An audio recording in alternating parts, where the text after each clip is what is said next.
You are tuned into the Dr. Tina Show with Dr. Tina Moore. For more, visit drtina.com. On this episode of the Dr. Tina Show, The Quick and Dirty, I'm going to be diving into the topic of how, while muscle may not fix everything, you literally cannot fix anything without it. This is the non-negotiable. This is the hill I will die on. And I have been preaching this message for well over a decade. It is more recently becoming popular, and I'm so glad. But muscle truly is medicine, and I'm going to dig into why that is on this episode. So let's jump in. All right. So first off, I'm very excited to see so many influencers on social media talking about why muscle is so critical. Unfortunately, a lot of the people saying that and bringing this message look osteoporotic or osteopenic to me. So I think at the end of the day, this isn't just a judgment call. This is actually my clinical assessment. I was in the realm of regenerative medicine for the bulk of my medical career when I had the big, busy clinic. That's what I did. I only recently closed that down so as to focus more. I couldn't do the whole online thing and do the whole clinical thing. And actually, money is easier over here. Life is easier. Life is better outside of a clinic. So that's where we're at on that one. But I could look at somebody and tell you what her bone mass was going to look like under x-ray. And I was right most of the time. Show me a DEXA scan and I'll tell you how they're doing. The thing is we've got this obsession with being skinny. And I know because I grew up in that whole world, right? I grew up in the world of skinny. And then we watched it whiplash the other way into the health at every size movement, which is also the other end of the extreme. Neither are ideal, truly. I mean, walking into middle age, super, super, super lean with six-pack abs is not ideal for your bone health and for the health of your hormones. And that's a topic for another day. And walking into middle age with excessive adipose on your body it's just a matter of when that's going to turn into extreme metabolic dysfunction. So all that said, we need muscle mass for so much more than aesthetics. It has so little to do with aesthetics, actually. It has everything to do with the fact that we need it to drive good metabolic health and to have insulin sensitivity at the cellular level. Without those things, we can't have good hormonal health. We can't have good immune health. We can't have good bone health. We can't have good brain health. We can't have good any of that. So we have to be honing our muscle mass and we have to be working on it diligently and consistently. This is where the whole eat more protein comes in. I know it feels like a full-time job. I am totally guilty of under-eating protein myself. It is a constant battle, but it becomes even more important as we get older. It's not just about the protein though. However, I will say if you eat an excessive amount of protein as a middle-aged woman, you're probably still just hitting the mark and not eating an excessive amount. It just feels that way. But with that nice, big, optimal load of protein every day, you're getting better body composition. So you're getting your vanity needs met. You're getting better metabolic health, which is going to lead to you looking better. The muscle mass itself will come on as a side effect of getting adequate protein. So you actually get into a more anabolic state, if you will. You get into more of a muscle building mode when you get enough protein. If you don't have enough protein, you're in a catabolic mode. You're wasting away. And as we get older, we waste away. Everything starts to atrophy, right? A lot of that has to do with our nutritional status. So protein is the full-time job. I get it. But strength training is the second part-time job that has to happen. And we can't just pound protein and hope for the best. And we can't just strength train. This is what I do. I get in the cycle of strength training and under eating. And then I just end up with a body composition I'm not thrilled with. But more importantly, I end up with aches and pains and my labs start to look a little funny, right? I even start to show symptoms of insulin resistance. Even I'm like, wait, I'm strength training, but I'm not actually building muscle and I'm not doing a great job of it because I'm under eating the protein. I am totally guilty of this myself. I want to share with you just some high points because I know I beat this drum all the time, but let's talk about it, right? Let's talk about how important this is and how critical it is that you take me seriously on this. Your goal as you age, if it were me, if I were to tell you what I do, in my head, anything and everything, all roads lead to me getting my ass in the gym and getting adequate protein to fuel the muscle that I'm working so hard on in the gym. When I do that, everything gets better. My sex hormone binding globulin goes down so that the hormones I am making are better utilized. My insulin resistance picture improves. So I'm just, if a regular doctor looked at my labs, they'd say, you're great. But the way that I look at them functionally with a lot of skepticism around the ranges is that it's not great. Like I'm sitting there on the glimmer of a little bit of, insulin. It's just, I wouldn't say resistance. It's just not being utilized as well as it could, right? And then you get into this domino effect because once that starts happening, you lose the ability to have the GLUT4 transporter translocate to the cellular receptor to take in glucose. So it starts to potentiate this feed-forward problem, and you end up in a mess. And what's the way out of this mess? And I'm in a tiny little bit of a mess, and most women my age are in a huge bit of this mess. And what's the way out? The way out is, the only way out is through, as I always say, the way out is through muscle mass. When you have adequate muscle mass and you're training that muscle mass, it's not just about having it. You have to be utilizing it, meaning you have to be squeezing it. Because when you squeeze your muscles and you use them, well-trained skeletal muscle actually gets more of those GLUT4 receptors, if you will, out there to the surface. They are translocated, and they end up from the middle of the cell out to the periphery of the cell. Insulin's one way that mechanism happens, but squeezing the muscle is actually another way. So we have to be squeezing our muscles. We got to be strength training, guys. And we have to be eating enough protein so that when we strength train, we're not shooting ourselves in the foot and kind of going in a, slow downward spiral, if you will. We don't want to get kachaksic. All right. So give me just a sec here. Let's make sure I hit the high points. We've got, obviously we're trying to offset type 2 diabetes. None of us should be even getting close to the line of type 2 diabetes, though. That shows a tremendous amount of neglect of your health. It doesn't happen quickly. I'm not pointing the finger at anyone, but it really is a longer process than people like to believe. It's not like you wake up one day and you're type 2 diabetic. Like it was a haul to get yourself there.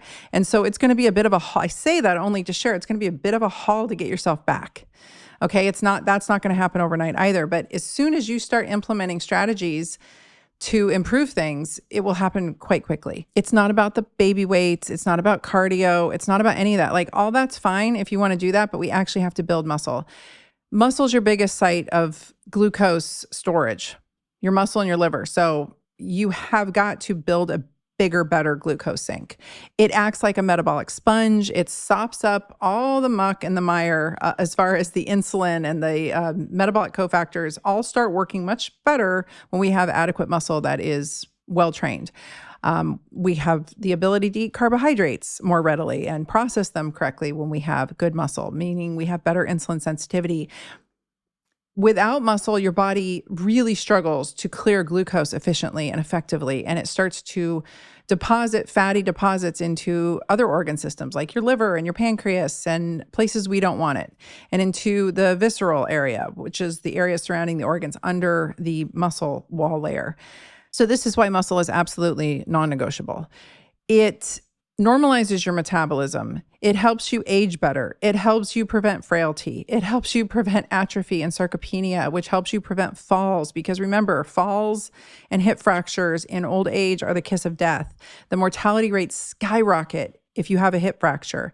And it's not a fun decline. You either decline slowly and you start to have cognitive issues and you have balance issues, but most people don't ever make it up to ambulation again. They never get back up and going. So their lives are ruined. Their quality of life is destroyed.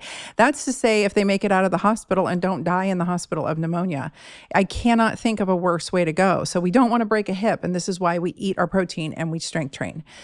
Then there's this domino effect that happens where you have muscle loss, fat gain, and inflammation, which begets more muscle loss, more fat gain, more inflammation. And then your muscles are ending up marbled in this process, just like your liver and your pancreas and other organ systems. And that marbling of the muscle starts to lead to insulin resistance in the muscle. This is why I say train the big muscle groups. The hardest, your glutes, so your legs and your butt, your glutes and your thighs and your quads and your hamstrings. The big muscle groups are going to give you more bang for your buck. And also you're going to look awesome because you're going to have a big old booty. And who doesn't want to have a nice, big, firm booty, right? We don't want flat, squishy pancake butts in middle age. We need a nice donkadonk. When I hear women talk about strength training and they have no butt whatsoever, yeah, some people just genetically don't have a butt and others do. But also as we age, trust me, focus on the butt. Just work on the glutes, work on getting those glutes big and healthy. We want to have good adipose tissue surrounding them. This is really the recipe for longevity. This is how we're going to get through everything, and we're going to make it through. When you start seeing women get apple-shaped and get spindly little legs and spindly little butt and spindly little arms, we have a problem. And that's how I'm built. That's just how my body wants to go. That is not the recipe for longevity and for good metabolic health as we age. And then there's this feed forward mess that I mentioned where the insulin resistance begets more insulin resistance. So insulin's anabolic. It helps us build.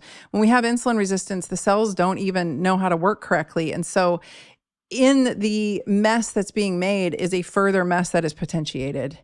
And then you start to get fat gain and you start to get fat deposits in places you don't want, like I mentioned, which drives us into inflammation, and we start to get systemic inflammation. And that systemic inflammation it's just wreaking havoc on your immune system. This is why we see a lot of women get more autoimmune in middle age. It's not just that, it's because their hormones drop out too. And then when your hormones drop out, you get more insulin resistant. It's just a big vicious cycle. And truly, again, the solution is found in the gym and in the kitchen.